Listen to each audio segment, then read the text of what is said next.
السلام عليكم ورحمة الله وبركاته.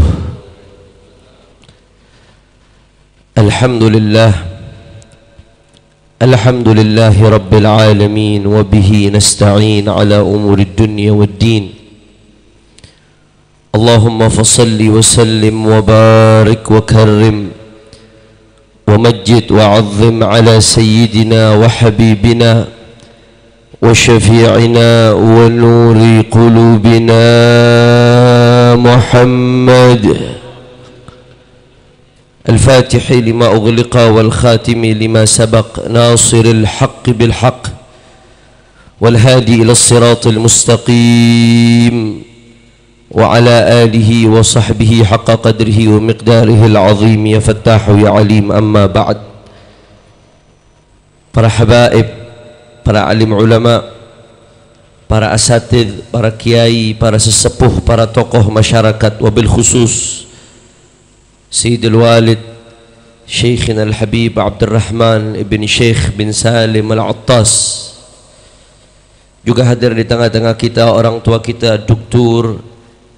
Al-Habib Salim Segaf Al-Jufri wal Habib Alwi bin Hasan Al-Shatiri wa Syekhina Al-Nahwi Al-Usuli Al-Syekh Muhammad Al-Amin Al-Shinqiti wa Syekh Kiai Haji Abdullah Mukhtar, dan semuanya begitu banyak hadir di sini. Begitu pula Al-Habib Mahdi dan semua abna Al-Habib Abdurrahman bin Syekh, abna wa tullab Al-Habib Hasan ibn Abdullah ibn Umar Al-Shatiri, yang tidak dapat saya sebutkan satu persatu, para syiban, orang-orang sepuh, namun tidak mengurangi rasa hormat saya kepada beliau semua. Kita doakan mudah-mudahan orang-orang tua kita, khususnya Sayyidul Walid Al-Habib Abdurrahman bin Syekh, Allah panjangkan umurnya, Allah sehatkan badannya, Allah jaga zahir batinnya, Allah menangkan perjuangannya. Amin ya Rabbal. Dan salam penghormatan yang paling istimewa saya hadiahkan kepada hadirin hadirat, muslimin muslimat, baik yang hadir di sini atau yang menyaksikan melalui media sosial. Semua angkat tangan, kita minta sama Allah, mudah-mudahan bibarakati sahibul haul Al-Habib Hasan bin Abdullah bin Umar Al-Shatiri, tidaklah kita keluar dari tempat ini kecuali semua dosa kita diampuni oleh Allah. Yang sakit Allah angkat penyakitnya, penyakit zahir, penyakit batinnya, semua kita diperbaiki keadaannya oleh Allah subhanahu wa ta'ala, dibahagiakan dari dunia sampai akhiratnya. Amin ya Rabbal. Ahibba'il kiram, Al-Faqir berdiri di sini tidak membacakan manaqib atau menerjemahkan manaqib seperti kata Habib Mahdi tadi, karena murid-murid Habib Hasan yang mengalami langsung beliau banyak hadir di sini. Walaisal khabaru kal'iyan, apa yang disaksikan secara langsung tidak seperti yang didengar. Al-Faqir bukan murid secara langsung, tapi murid dari murid-murid beliau, yang mudah-mudahan juga mendapatkan keberkahan dari beliau. Saudara, di sini kita kumpul tidak lain dan tidak bukan untuk mengenang haul yang ke-19 dari seorang murabbi yang mendidik umat, bahkan mendidik kota Tarim dan siapapun yang datang ke Tarim, Al-Imam Al-Arif Billah Al-Habib Hasan bin Abdullah bin Umar Al-Shatiri rahimahullahu ta'ala rahmatal abrar wa a'ada alaina min barakatihi ya rabbal alamin, sekaligus merayakan maulid baginda Nabi besar Muhammad sallallahu alaihi wa ala alihi wa sahbihi wasallam. Saudara, sebagaimana kita sering dengar, Sayyidina Imam Al-Habib Hasan bin Abdullah bin Umar Al-Shatiri selain mengajarkan ilmu kepada murid-muridnya, karena ilmu merupakan pintu kebaikan, selalu dan selalu yang beliau ajarkan, yang beliau tanamkan kepada murid-muridnya, al-akhlaq wal adab al-zahir wal batin. Saudara, akhlak, adab, zahir, batin. Kalau bahasanya orang Betawi, nggak dikasih hati, saudara. Jangan coba-coba kita melanggar akhlak. Jangan coba-coba kita melanggar adab. Apa yang beliau ajarkan ini visi misi yang beliau bawa, enggak lain dan enggak bukan saudara, merupakan visi misi yang beliau lanjutkan dari datuknya Sayyidul Habaib Sayyiduna Muhammad sallallahu alaihi wasallam. Sebagaimana yang Rasulullah katakan, innama bu'ithtu liutammima makarimal akhlak. Kata Rasulullah, aku diutus enggak lain dan enggak bukan, tujuan diutusnya Nabi untuk menyempurnakan akhlak saudara, untuk menyempurnakan adab. Makanya Rasulullah sallallahu alaihi wasallam, beliau adalah al-insanul kamil saudara, sallallahu alaihi wasallam. Beliau adalah manusia yang sempurna, fisiknya sempurna, nggak ada fisik yang indah seperti Nabi Muhammad sallallahu alaihi wasallam. Sampai keringatnya harum wangi saudara, keberaniannya sempurna, imannya sempurna, segala aspek yang berkaitan dengan Rasulullah fihi kamal bashari, ada kesempurnaan unsur manusia di situ saudara. Tapi dari sekian banyak unsur-unsur kesempurnaan yang dimiliki oleh Nabi di Al-Quran, yang Allah subhanahu wa ta'ala puji dalam Al-Quran, faqala ta'ala wa innaka la'ala khuluqin azim. Akhlaknya Nabi yang Allah puji saudara, akhlaknya Nabi azim, agung saudara. Kenapa akhlak? Karena akhlak merupakan madar sa'adatil abadiyah. Kalau mau selamat dunia akhirat, kuncinya akhlak. Sampai-sampai dalam hadis Rasulullah sallallahu alaihi wasallam bersabda saudara, apa kata Rasulullah? Akmalul mu'minina imanan ahsanuhum khuluqa, kata Rasulullah sallallahu alaihi wasallam. Berkaitan dengan iman, iman urusan i'tiqad, urusan keyakinan. Tapi salah satu yang menjadi madar, barometer, tolak ukur kesempurnaan akhlaknya seseorang, kesempurnaan imannya seseorang adalah akhlaknya saudara. Makin bagus akhlak seseorang, makin kuat imannya kepada Allah subhanahu wa ta'ala. Ibadallah, nggak sampai di situ, bahkan di yaumil qiyamah, ketika miliaran manusia luntang lantung saudara dalam keadaan yang ketakutan luar biasa, saat itu ibadallah, yauma yafirrul mar'u min akhi wa ummihi wa abihi wa sahibatihi wa bani likulli imri'in minhum yauma idzin sya'nu yughni. Di hari yang begitu genting, di hari kiamat, masing-masing mikirkan dirinya. Anak yang kita besarkan saudara, yang kita perjuangkan dari kecil sampai besar, akan meninggalkan kita, mikirkan dirinya saudara. Pasangan kita yang begitu kita cinta, di hari kiamat dia akan meninggalkan kita, mikirkan dirinya saudara. Sahabat kita yang sehari-hari senang, sulit, susah, duka bersama kita, di hari kiamat, likulli imri'in minhum yauma idzin sya'nu yughni, masing-masing mikirkan dirinya saudara.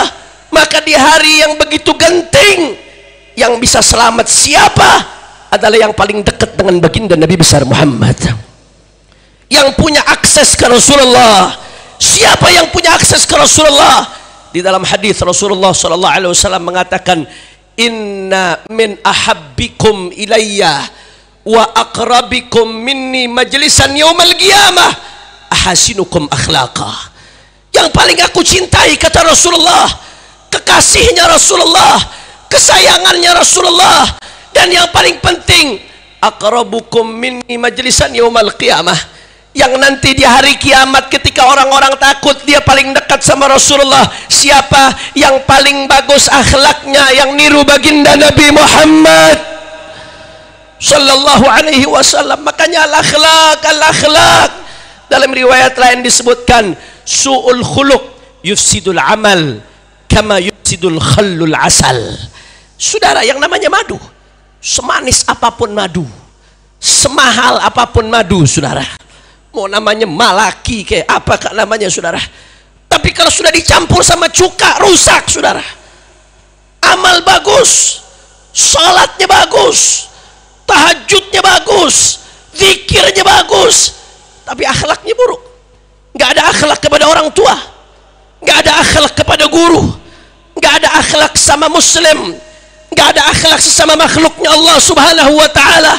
Yufsidul amal kama yufsidul khallul asal. Maka akhlak yang buruk akan merusak amal sebagaimana cuka merusak madu, saudara. Begitu dicampur dengan cuka, sebagus apapun madu, semahal apapun yang namanya madu akan rusak, ibadallah. Makanya pernah suatu saat Rasulullah sallallahu alaihi wasallam beliau ditanya, saudara. Beliau pernah ditanya tentang seorang perempuan yang shaimah, qaimah, salatnya luar biasa, salatnya luar biasa, puasa sunnahnya masya Allah, jangan ditanya, saudara. Akan tetapi ada tapinya. Apa tapinya? Walakin dah sayyiatul khuluq. Tapi akhlaknya jelek itu perempuan, nggak bagus akhlaknya sama suaminya, nggak bagus akhlaknya sama tetangganya. Tu'dhi jiranaha bilisaniha, ngeganggu tetangganya dengan lisannya, lisannya badhi, kata-katanya kasar, pedas lisannya. Apa kata Nabi sallallahu alaihi wasallam tentang perempuan tadi yang sholatnya, ibadahnya bagus tapi akhlaknya tidak baik? Jawaban Nabi sederhana, satu kata, saudara, la khaira fiha, kata Rasulullah. La khaira fiha, nggak ada baiknya, saudara. Masya Allah, seberapa besarnya pengaruh akhlak di dalam kebaikan seseorang, di dalam tingginya derajat seseorang di sisi Allah. Oleh karena itu, ahibba'il kiram, akhlak ini, saudara, yang namanya akhlak bahkan terkadang lebih tinggi daripada hukum. Apa maksudnya akhlak lebih tinggi dari hukum? Saya tidak mengatakan kita boleh menggugurkan hukum atas nama akhlak, nggak bisa, saudara. Hukum, halal haram nggak bisa dirubah, saudara. Nggak boleh orang merubah hukum atas nama akhlak. Contoh, musafahah antara laki-laki dengan perempuan ajnabiyah atas nama akhlak. Nggak enak kalau nggak cium tangan, padahal bukan mahram. Itu namanya udah nggak akhlak, saudara. Ngelanggar hukum aja udah nggak ada akhlak sama Allah subhanahu wa ta'ala. Tapi yang saya maksud di sini, akhlak itu di atas hukum, saudara. Apa maksudnya akhlak di atas hukum? Pengamalan akhlak itu adalah al-amal bil hukum wa ziyadah. Pengamalan akhlak adalah al-amal bil hukum bil khitab wa ziyadah. Yang namanya pengamalan akhlak itu mengamalkan hukum dengan cara yang lebih sempurna, lebih dari sekedar mengamalkan hukum. Saya kasih contoh yang sederhana, yang gampang. Andai kata ada seseorang anak diperintahkan sama orang tuanya, nak, ente lempar itu handuk ke ayah. Itu hukum, tuh perintah, amr. Wal amr lil wujub. Amr itu biasanya wajib. Perintahnya disuruh apain? Lempar. Nah, lempar itu handuk ke ayah. Andai kata itu anak nurut sama ayahnya, dia ambil itu handuk, dia lempar kepada ayahnya.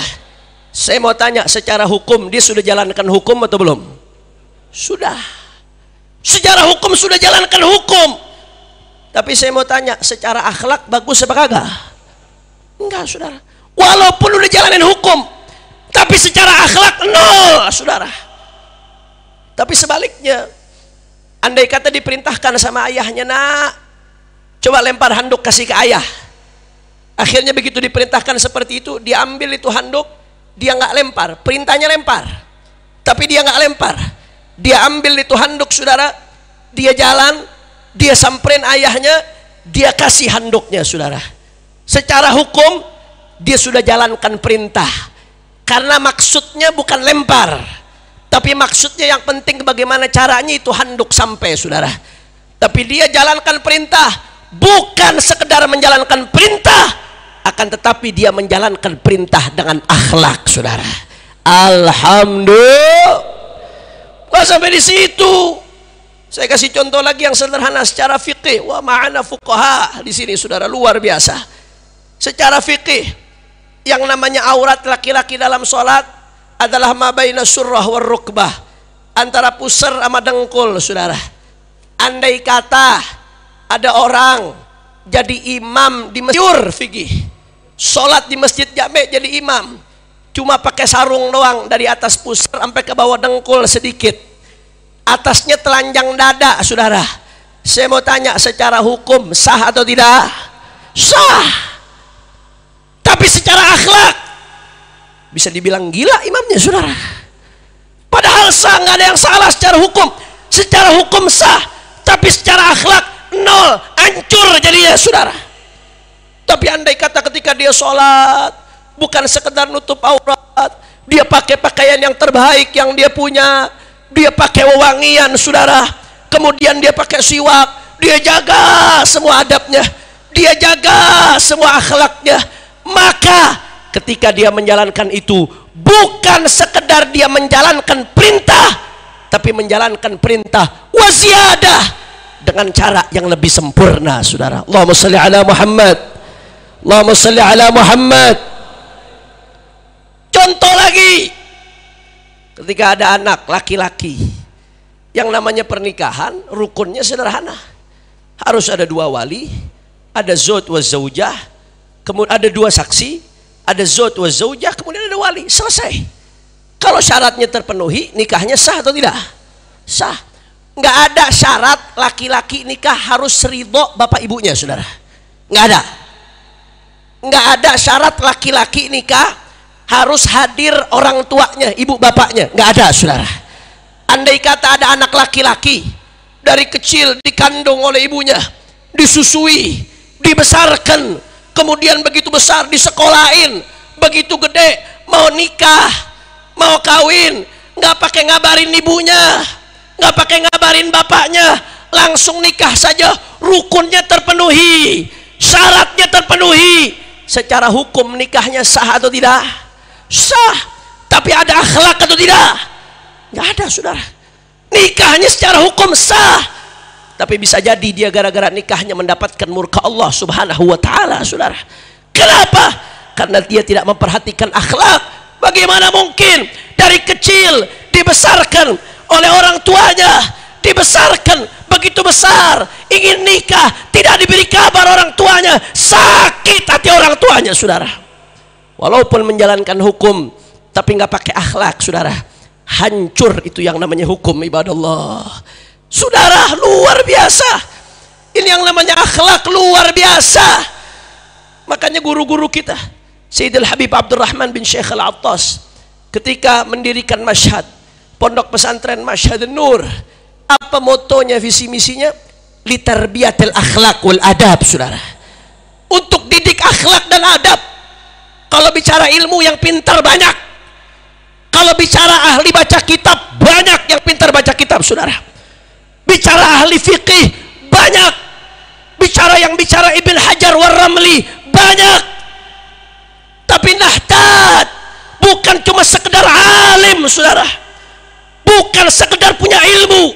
Sebab kalau orang punya ilmu saja tapi nggak punya akhlak, sehingga tidak ada wara', tidak ada khauf, takut kepada Allah, tidak ada takwa kepada Allah. Apa kata Imam Subki? Wala faqihun talih, wala faqihun talih asyaddu 'alan nas min alfi syaitan, saudara.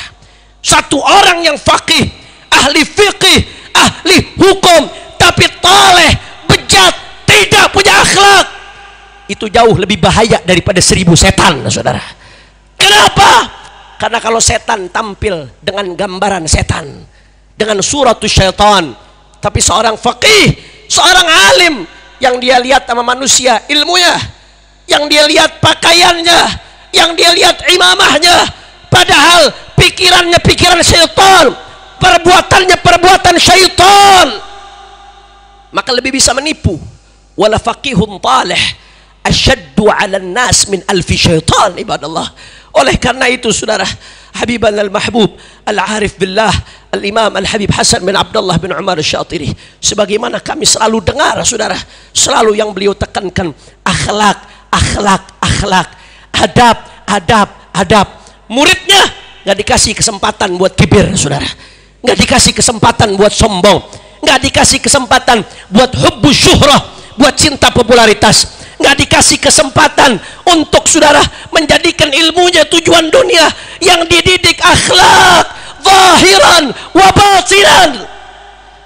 Profesor Nagib Al-Attas di Malaysia, seorang intelektual muslim, cucu daripada Al-Habib Al-Imam Abdullah bin Muhsin Al-Attas. Beliau peneliti luar biasa, saudara. Setelah beliau melakukan penelitian, apa sih problem di tengah-tengah umat saat ini yang menjadikan umat Islam terpuruk, terbelakang? Problemnya satu, adamul akhlak. Kita udah kehilangan akhlak, saudara. Nggak ada akhlak. Man tahawana bil adab uqiba bihirmanis sunan, wa man tahawana bis sunan uqiba bihirmanil faraid. Orang kalau udah ngentengin akhlak, ujung-ujungnya ngentengin sunnah, saudara. Kalau sudah ngentengin sunnah, ujung-ujungnya ngentengin faraid yang fardu. Tapi kalau orang jaga akhlak, jaga adab, siwaknya aja dijaga, apalagi sholatnya nggak mungkin gak ditinggalkan, saudara. Gobliyah subuhnya aja dijaga, apalagi subuhnya. Tahajudnya aja dijaga, apalagi subuhnya, saudara. Orang kalau ngejaga akhlak, fardunya terjamin, sunnahnya terjamin. Tapi kalau akhlaknya sudah berantakan, adabnya sudah berantakan, saudara, yang lainnya ikut kacau balau, ikut berantakan. Maka diantara problem utama kita adalah in'idamul akhlak, tidak adanya akhlak, saudara. Kenapa pendidikan berantakan? Karena pendidikan tidak lagi memikirkan akhlak. Yang dipikirkan hanya surah zahirah, al-imamah was surah wala syai' fil magsurah. Hanya zahir saja yang diperhatikan, saudara. Pendidikan saat ini yang diperhatikan hanya bagaimana seorang anak lulus mendapatkan secarcik kertas, saudara. Itu pendidikan kita rusak. Segala aspek rusak, tidak ada akhlak. Kenapa banyak korupsi, saudara? Karena pejabat yang korupsi nggak ada akhlak, saudara. Kenapa banyak ulama-ulama dunia yang fatwa menyesatkan? Karena tidak mengedepankan akhlak. Kenapa banyak penipuan? Karena pedagang yang menipu nggak pakai akhlak, saudara. Kenapa banyak bencana di sana sini? Karena masalahnya tidak ada akhlak. Maka ibadallah, ibadallah, di haul ini, saudara, ketika kita mengenang Al-Habib Hasan bin Abdullah Asy-Syatiri, maka yang kita kenang bagaimana beliau mendidik akhlak qabla kulli syai', sebelum yang lain. Yang ditekankan al-akhlak wal adab an-nabawiyah. Jangankan muharramat, saudara, kepada murid-muridnya, jangankan hal-hal yang haram, bahkan ketika adab-adab yang sederhana saja dilanggar, beliau begitu marah. Kenapa? Karena kalau sudah adab akhlak dilanggar, besok yang akan dilanggar adalah aturannya Allah Subhanahu wa taala. Maka oleh karena itu, mari kita kembali kepada akhlakul karimah, saudara.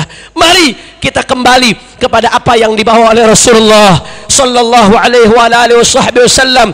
Innama bu'itsu liutammima makarimal akhlak. Keluar dari tempat ini, mari kita belajar bagaimana berakhlak kepada Allah, berakhlak kepada Rasulullah, berakhlak kepada orang tua, berakhlak kepada guru, berakhlak kepada tetangga, berakhlak kepada saudara, berakhlak kepada murid, berakhlak kepada bangsa dan negara, berakhlak dalam segala aspek. Saudara, bangsa ini, umat ini tidak bisa diselamatkan kecuali dengan revolusi akhlak, dengan menggaungkan perubahan akhlak sebagaimana yang dibawa oleh baginda Nabi besar Muhammad sallallahu alaihi wa ala alihi wasallam. Mudah-mudahan yang sedikit yang saya sampaikan ini bisa bermanfaat, saudara. Allahumma ja'al jam'ana hadza jam'an marhumah wa tafarruqana min ba'dihi tafarruqan ma'sumah wa la taj'al ahadan fina wala minna wala ma'ana syaqiyan wala mahruma birahmatika ya arhamar rahimin wa ya akramal akramin walhamdulillahi rabbil alamin. Saya berdiri di sini tidak lain dan tidak bukan imtithalan li amri Sayyidil Walid Al-Habib Abdurrahman bin Syekh, wa illah kami tidak pantas untuk berdiri di sini. Fal qasdu al-istimdad wal qasdu dzikru nasihatin wa wasiyatin lin nafsi wal ikhwani idh kanu ma'i. Wassalamu alaikum warahmatullahi wabarakatuh.